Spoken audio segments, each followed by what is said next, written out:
नमस्कार। खबर छत्तीसगढ़ में आपका स्वागत है और मैं हूं आपके साथ शीतल शर्मा। ये बुलेटिन की शुरुआत इस वक्त की कुछ अहम खबरों से करेंगे और मुख्यमंत्री विष्णुदेव साय रायपुर हेलीपैड से कांकेर के लिए रवाना हुए हैं, जहां वे विभिन्न कार्यक्रमों में शामिल होंगे। सीएम साय ने कहा कि वे कांकेर में मांदरी महोत्सव कार्यक्रम में शामिल होने जा रहे हैं। हमारे जनजाति समाज का महोत्सव है। युक्ति युक्तकरण को लेकर कांग्रेस के प्रदर्शन को लेकर सीएम ने कहा कि युक्ति युक्तकरण शिक्षक गुणवत्ता को सुधारने के लिए किया जा रहा है।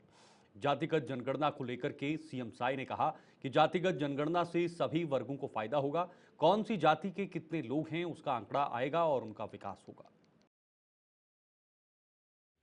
भानु प्रतापपुर जा रहे हैं, वहाँ पर मांदरी महोत्सव है।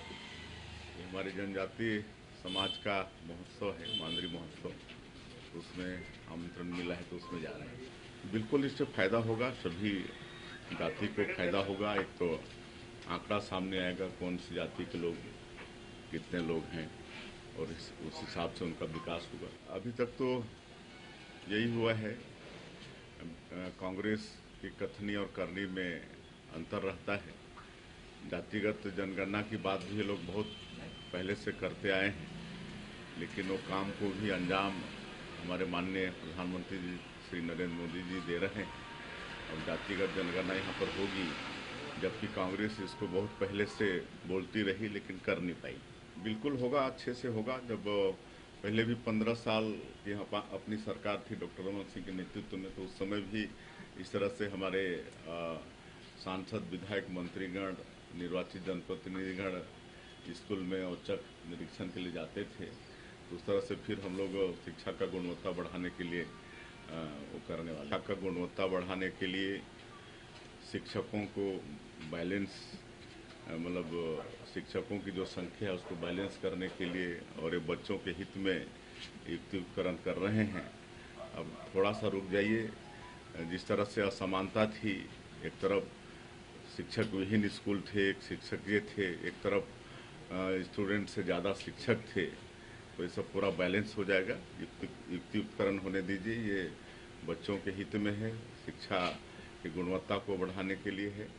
और छत्तीसगढ़ में स्कूलों के युक्तिकरण को लेकर चल रहे विवाद पर गृह मंत्री विजय शर्मा ने कांग्रेस पर पलटवार किया है। उन्होंने कहा कि कांग्रेस जनता को भ्रमित कर रही है, जबकि पास के स्कूलों को मिलाकर संसाधनों का बेहतर उपयोग और पढ़ाई की गुणवत्ता बढ़ाई जा रही है।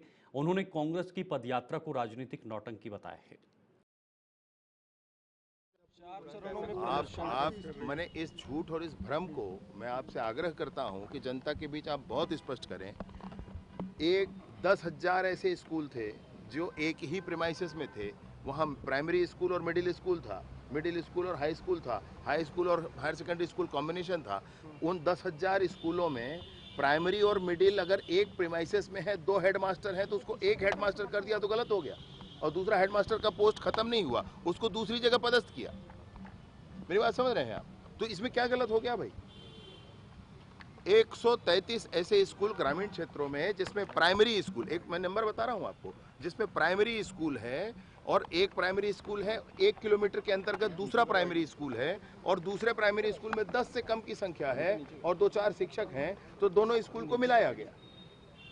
अब शिक्षक की संख्या बढ़ गई और शिक्षक और छात्रों के रेशियो भी ठीक हुए। सर ये बार-बार मैं सुनिए, मेरी बात सुनिए। शहरी क्षेत्रों में 33 ऐसे स्कूल, मैं पूरे आंकड़े के साथ कह रहा हूं आपसे, 33 ऐसे स्कूल जिसमें 500 मीटर से कम दूरी पर 2 प्राइमरी स्कूल हैं। एक स्कूल में 10 से कम दर्ज संख्या है, तो 10 से कम दर्ज संख्या को मिलाया गया, और इसलिए क्योंकि वो रेशियो ठीक हो जाए। 500 से कम, 500 मीटर से कम, भाई मेरी बात समझना आप, 500 मीटर से कम कोई बहुत बात नहीं होती ना। और 10,000 स्कूल ऐसे थे जिसके प्रेमाइसेस एक थे, हेडमास्टर एक किया गया, किसी कोई एक भी पद खत्म नहीं किया गया, एक भी पद खत्म नहीं किया गया। एक प्रेमाइसेस में अगर 2 स्कूल है तो एक भी स्कूल खत्म नहीं किया गया। कितना बड़ा झूठ जनता के बीच में ला रहे हैं, कितनी बड़ी गंदी गलत बात कर रहे हैं, मैं आपसे जरूर कहना चाहता हूं। इस विषय पर कोई भी गलती नहीं हुई है, बहुत अच्छा काम हुआ है और इसको तो जनता समझ रही है। छत्तीसगढ़ के डिप्टी सीएम और गृह मंत्री विजय शर्मा आज सैनिक कल्याण संचालनालय पहुंचे। वहां उन्होंने म्यूरल आर्ट का अनावरण किया और परिसर में पौधारोपण कर पर्यावरण बचाने का संदेश दिया। इस मौके पर गृह मंत्री ने शहीदों के परिजनों का सम्मान भी किया। उनका यह दौरा भावनात्मक और प्रशासनिक दोनों ही दृष्टि से अहम रहा। अग्निवीर भर्ती में पिछले साल छत्तीसगढ़ ने अभूतपूर्व प्रदर्शन किया है। उससे पहले वर्षों तक जितने नहीं होते थे वो पिछले एक वर्ष में ही हुआ है। इस वर्ष इसको और आगे ले जाने के लिए प्रत्येक जिले में, यहाँ तक हम 140 विकास खंडों की भी अभी योजना कर रहे हैं।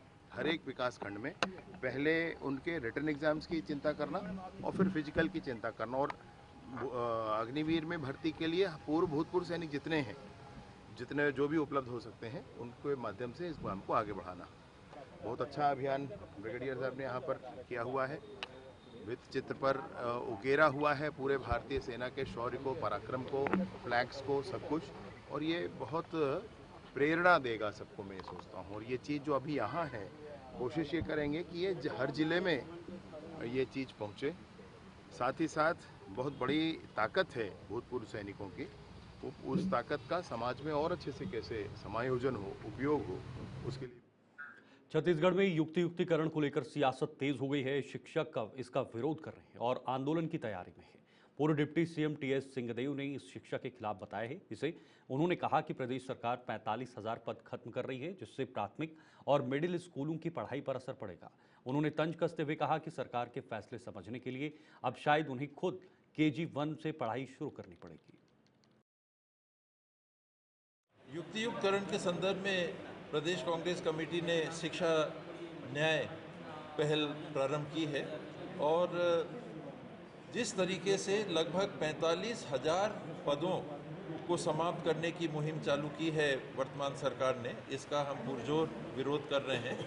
इस पे सीधे तौर पे प्राथमिक और माध्यमिक स्कूलों में, सरकारी प्राथमिक और माध्यमिक स्कूलों में बच्चों की पढ़ाई पे और उसकी गुणवत्ता पे बहुत बड़ा प्रभाव पड़ने वाला है। मैंने एक वरिष्ठ IAS अधिकारी का बयान भी देखा, सुना, और मुख्यमंत्री जी भी इस विषय में कह रहे थे, और दोनों कह रहे थे कि हम जो कर रहे हैं वो शिक्षा की गुणवत्ता को सुनिश्चित करने के लिए कह रहे हैं।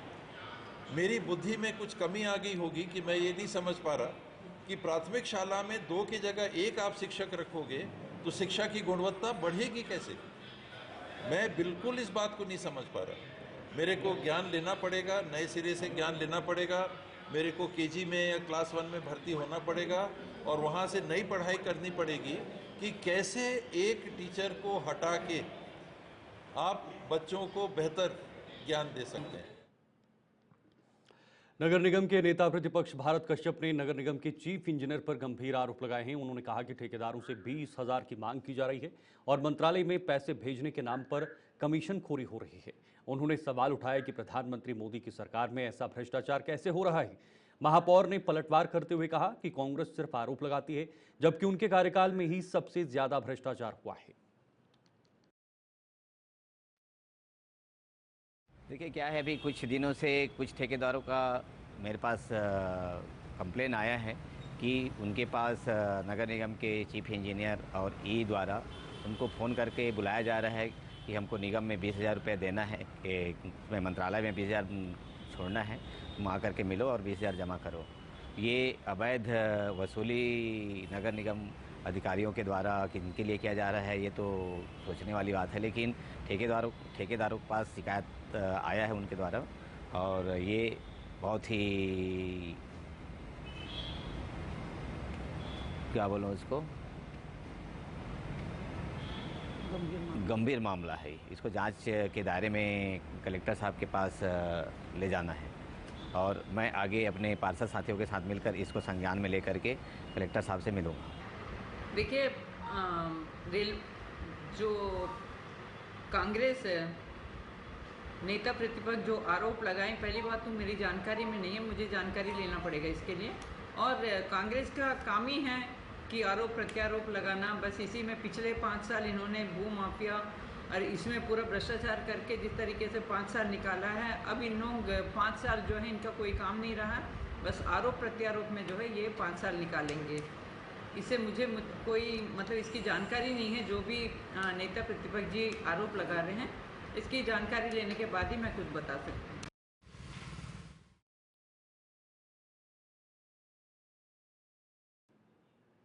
चलिए इस बुलेटिन में फिलहाल के लिए इतना ही। वक्त एक छोटे से ब्रेक का है। आप बने रहिए JK 24/7 के साथ, क्योंकि यहां पर खबरों का सिलसिला कभी नहीं थमता।